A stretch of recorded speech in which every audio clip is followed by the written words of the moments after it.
कि अपने न पढ़ला बाकी बबुआ के पढ़ई हो, अपने न पढ़ला बाकी बबुआ के पढ़ई हो, नून रोटी खा के भले जिंदगी बीतई हो,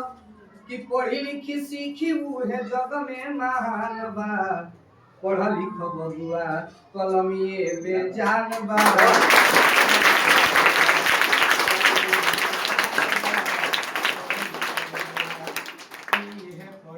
बाबा साहेब जी कइले घरे घरे शिक्षा के अलख जगइले, की है पढ़ैया बाबा साहेब जी कइले घरे घरे शिक्षा के अलख जगइले, कि पढ़ी लिखी रचती हले देख संविधान बा, पढ़ी लिखी रचती हले देख संविधान बा, पढ़ लिख बबुआ कलमिए में जान बा।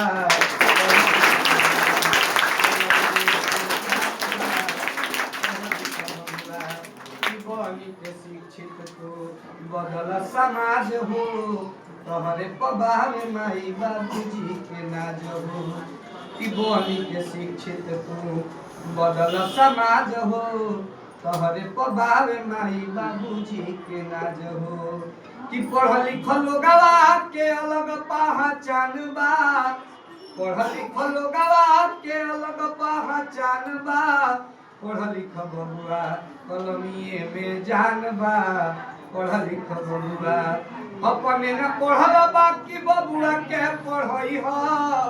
नून रोटी खा के भले जिंदगी बीतई हो, कि पढ़ी लिखी सीखी उहे जग में महान बा, पढ़ लिख बबुआ कलमिए में जान बा,